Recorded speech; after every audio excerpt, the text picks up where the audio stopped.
Acharyaji, when saints talk of this longing, in many of their poems and writings, they seem to have surpassed these rational boundaries or the limits of this material body. Like Jyotiji has quoted a verse of Kabir Sahab where he says, "The moon shines in my body, but my blind eyes cannot see it.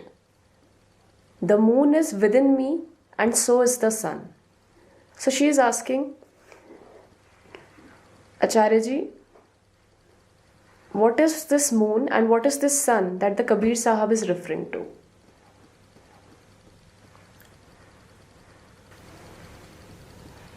Not only are the moon and the sun within the observer, the entire universe is also in the observer. Even the observer is in the observer.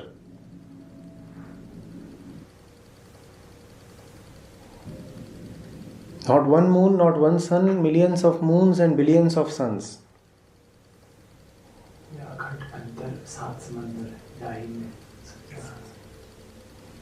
Avdhu अंधाधुंध अंधियार.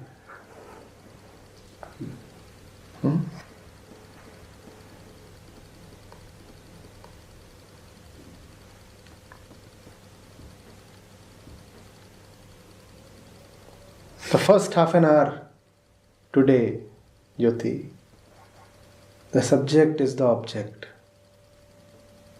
There is nothing outside of you that is not a function of who you are.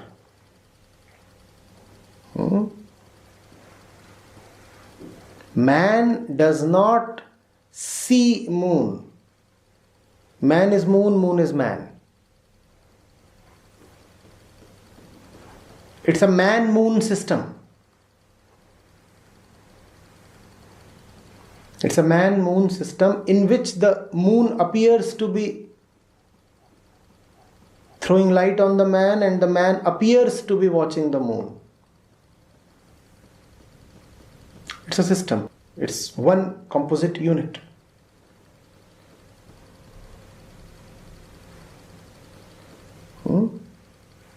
Now kindly do not think that you are standing somewhere and watching the moon and it's one system. No.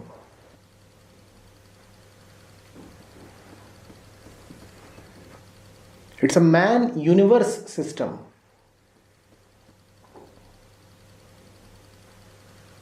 There is man and he's projecting the entire universe. No, not willfully, not consciously. Just by the virtue of him being a man, he is projecting everything.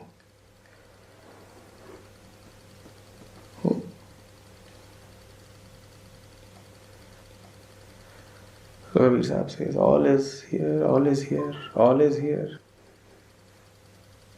And yet I am unable to understand this. I am unable to know anything because I know through the brain and because I look through the eyes. I am the ego enmeshed with the universe. When I am really the witness of the universe. And the ego is such a dependent entity. It has eyes of flesh to look with, and it has a brain of flesh to comprehend with. Obviously, it neither sees anything nor understands anything.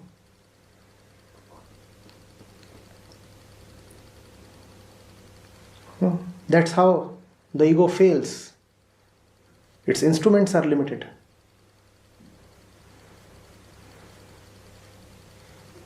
The ego is a drunken soldier fighting with substandard weapons. Will he win? Will he win? Why is it amazing then that this soldier is always found beaten and complaining. He's drunken because he is fighting against himself. His weapons are substandard because he is using the senses.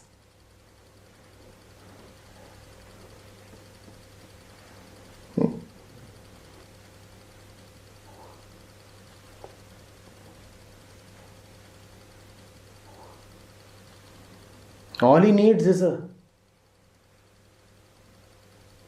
wonderful gun.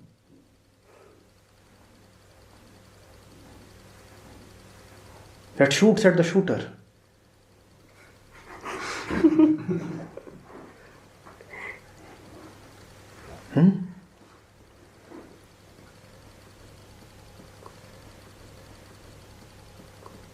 There was this movie that I saw.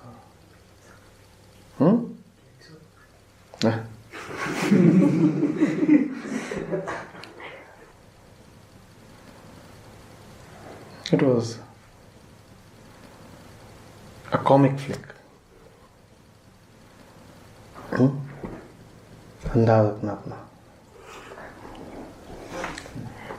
So there are these two rascals in that.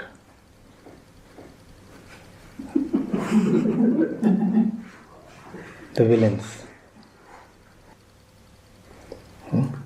And they are trying to bring down the two heroes. And the heroes are always one up, somehow managing to foil the evil plot of the villains. Finally, the elder villain manages to get a secret weapon. And these two heroes are frolicking with the heroines in some park. And the two rascals come sneaking from behind the trees. And they both are immaculately dressed in white from top till bottom. And the elder villain hands over a special gun to the younger one. And he says, use this. This will definitely kill both of them. Rather, all four of them. The younger one asks, this gun looks very odd. What is it? The elder one says, ये Vasco D gamma की बंदूक है. The younger one says, किसके मामा की बंदूक है? He says, Vasco D gamma की बंदूक है. You just shoot. And the younger bugger shoots. And in the next frame, the two are wearing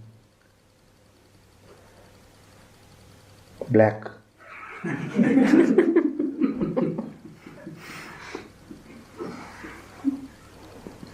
Black that is torn and exposing their intimate body parts that too have gone black.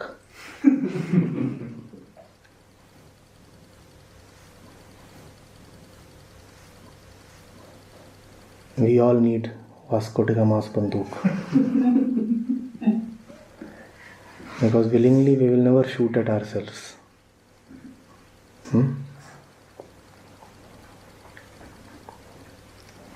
We need a gun that deceives us. It's meant to fire at this and that.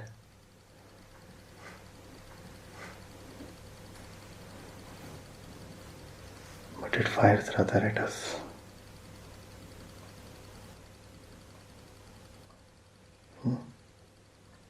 In the same frame, there's another quote quoted by Parmeshwari ji of Kabir Sahib. It says, within the Supreme Brahm, The words are being told like beads.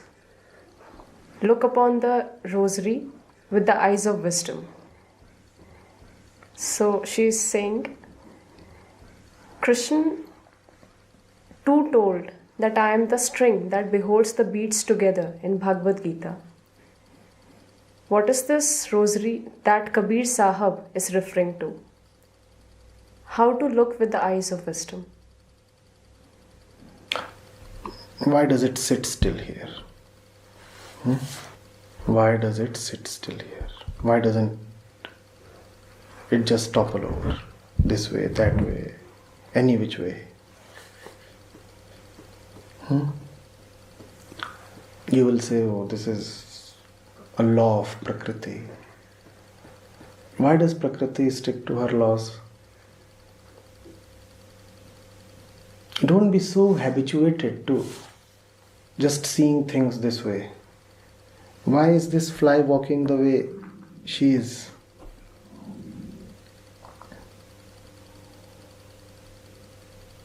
Why do you think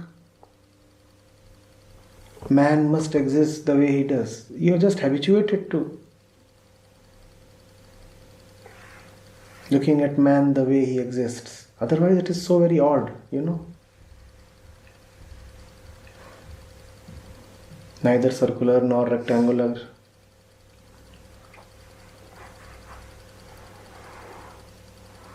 These things like protrusions in an octopus body.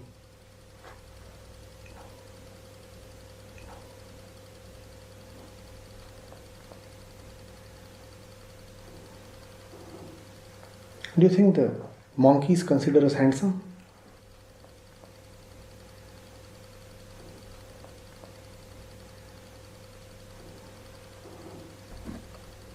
But when you look at human beings, you feel as if, oh, that's what humanity is like. That's what is normal.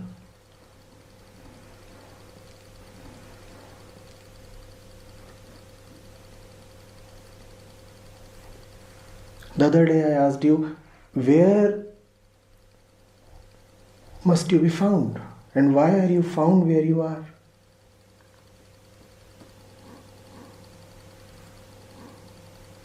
And I was told that you said it's a dangerous question to ask.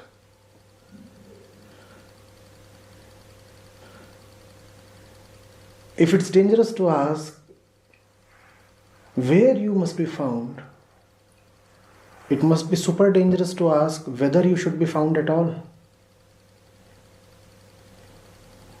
What are these eyes and why do they keep blinking? Why do you wake up every morning? What is this thing called morning at all? Why is the earth going round and round, circling some random star?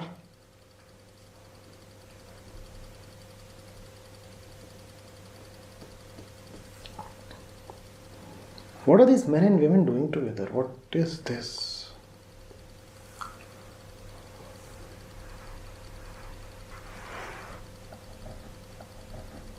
What are kids? What is death?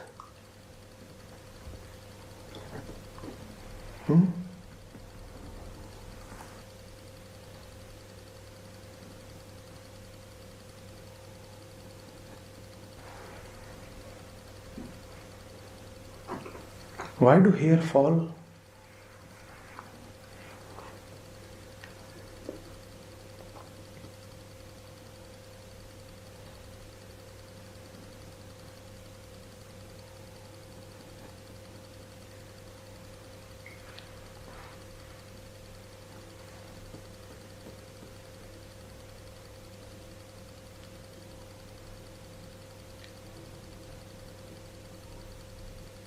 You will come to no answer to these questions. Or rather, you have come to a common answer to these questions. What's the common answer? I don't know. I cannot know. That's the string through the pearls.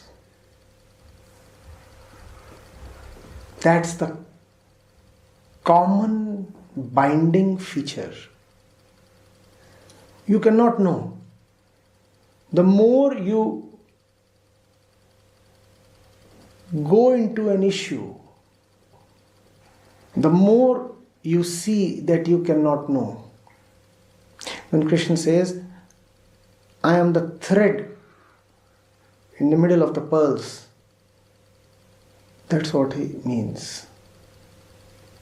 I am the common binding element.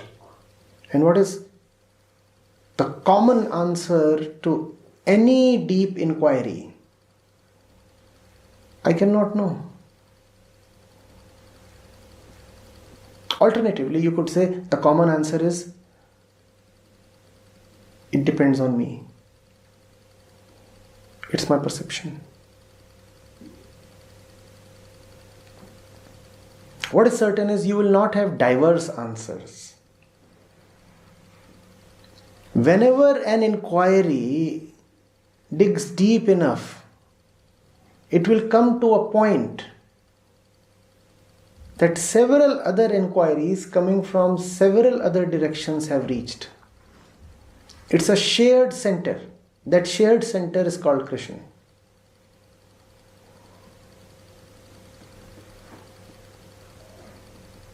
Why must you be curious? And if you say you are not getting me, why must you clamor to get me?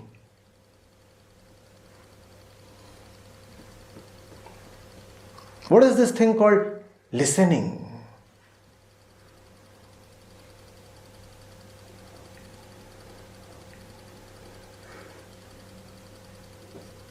What do you hope to get by listening?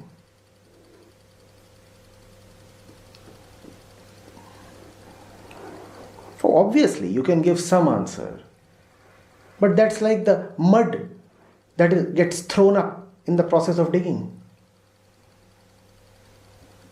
None of these answers are deep enough.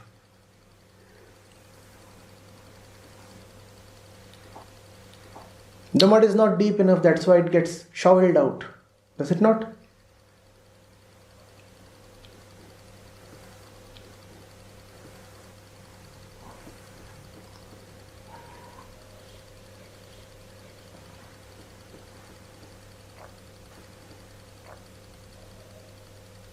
You could satisfy or entertain yourself with superficial inquiry, as most people do. That's one option.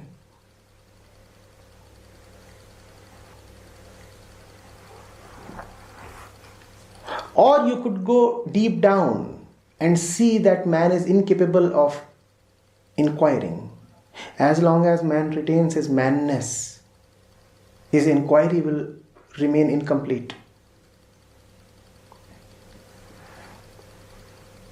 Inquiry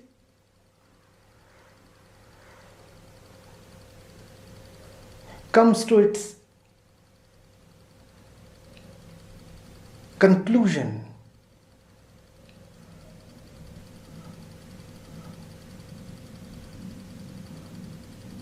with the dissolution of the inquirer. That is the common thread. That is the rosary that Kabir Sahib is referring to.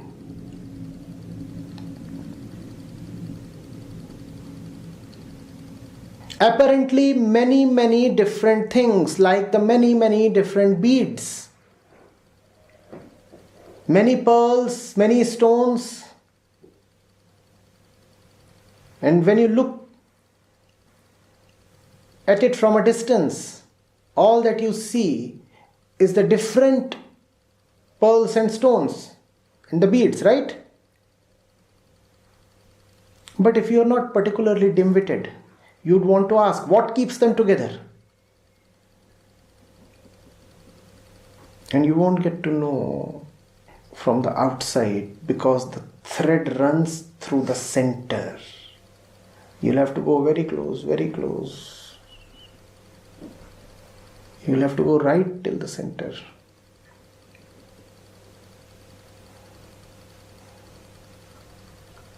That center is Kabir's Hari, Kabir's Ram, or Gita's Krishna.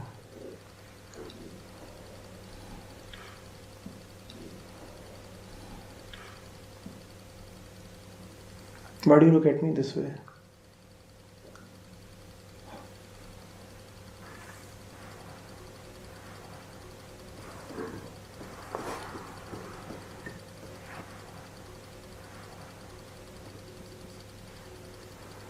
All kinds of stones are there.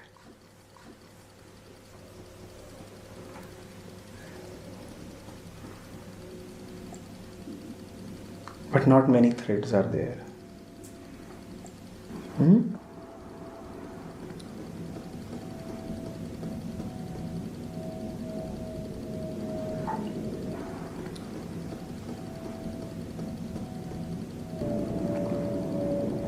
At the center of every issue that the mind can come up with is Ram.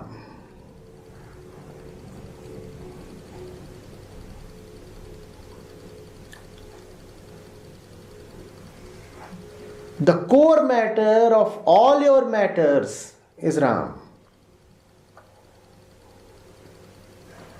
That's why all your matters are only outwardly different. Inwardly, all matters pertain to just the one matter.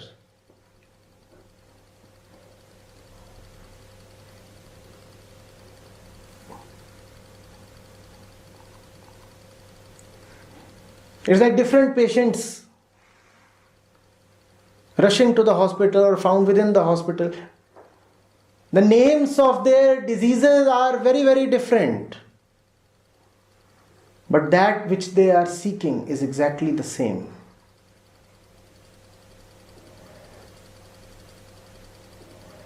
If you look at their reports or their diagnoses, they will be remarkably different, right? But that which they are after is one.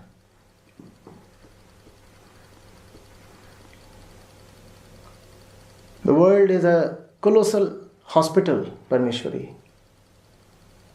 All are diseased. And the diseases are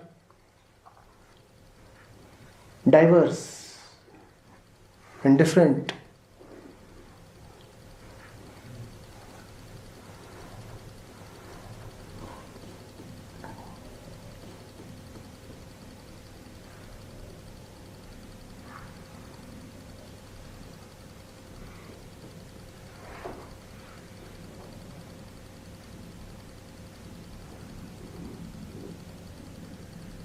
What you want and what you do not want, even that is one.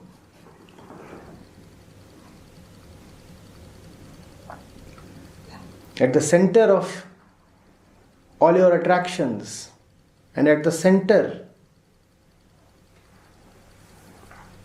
of all your repulsions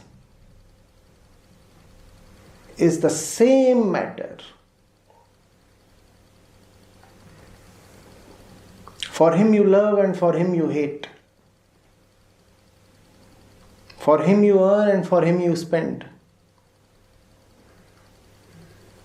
Towards him you run and from him you run.